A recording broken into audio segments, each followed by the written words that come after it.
Neste tutorial vamos resolver o exercicio 9 desta unidade 1 de PIAC.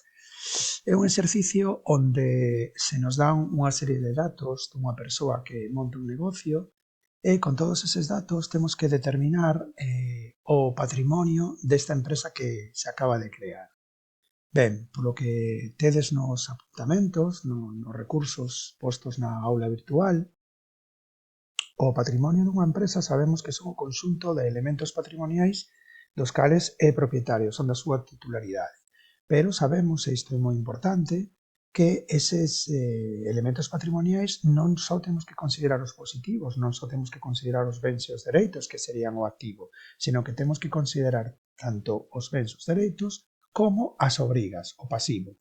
Ben, entón, isto que tedes aquí, que sería unha especie de balance, que isto xa o veredes máis adiante en contabilidade, pero para nós agora mesmo, co que sabedes de contabilidade, pois simplemente é ordenar, os elementos patrimoniais por masas patrimoniais, activo por un lado, neto e pasivo, sería, digamos, a foto final do exercicio. E aquí abaixo temos explicado como chegamos a estes datos. Por exemplo, banco, vemos aquí que ten 500 euros. E de onde saen eses 500 euros? Pois vamos a ver.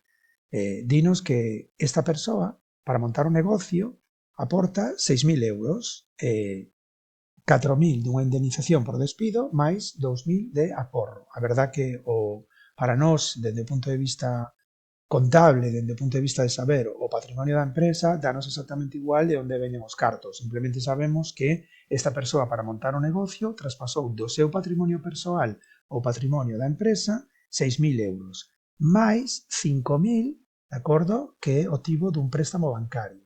Vale, pero que ocorre? Este préstamo bancario, lóxicamente, cando unha persoa, unha empresa, obtén un préstamo, sí, é verdad que ten os cartos, pero ao mesmo tempo adquire unha débeda con esa institución financeira, ten que devolver eses cartos, eses 5.000. É por isto que aparecen os 5.000 en banco, pero tamén aparecen aquí no pasivo como unha débeda que esta empresa terá que devolver a esta entidade financeira. Ben, ademais deste préstamo, vemos, ou dinos aquí, que a persoa esta compra mobiliario diverso por valor de 4.000 e o paga ao contado, é dicir, que hai que sacalo de banco, e dos 7.000 euros que compra en mercancías, en regalos, en agasallos, para vender, para revendelos, 5.000 paga ao contado. Por lo tanto, o mesmo co ordenador. Así mesmo, compra un ordenador, pago tamén efectivo por un total de 1.500. Por lo tanto, se tiña 6.000 máis 5, 11.000, pero detrae 4.000 para o mobiliario, 5.000 para regalos e 1.500 para o ordenador, quédanche 500 euros, que é polo que aparece aquí. Ben, mobiliario, mercancías e ordenador, sabemos que son elementos patrimoniais de activo, son bens, de acordo? Teñen que aparecer na parte do activo polo seu valor de compra. Mobiliario 4.000, mercancías, regalos 7.000 e ordenador 1.500. Claro, as mercaderías valen 7.000 e só pago 5.000. Onde estará o resto, eses 2.000 euros? Pois nun pasivo que é débeda co provedor de regalos, de acordo?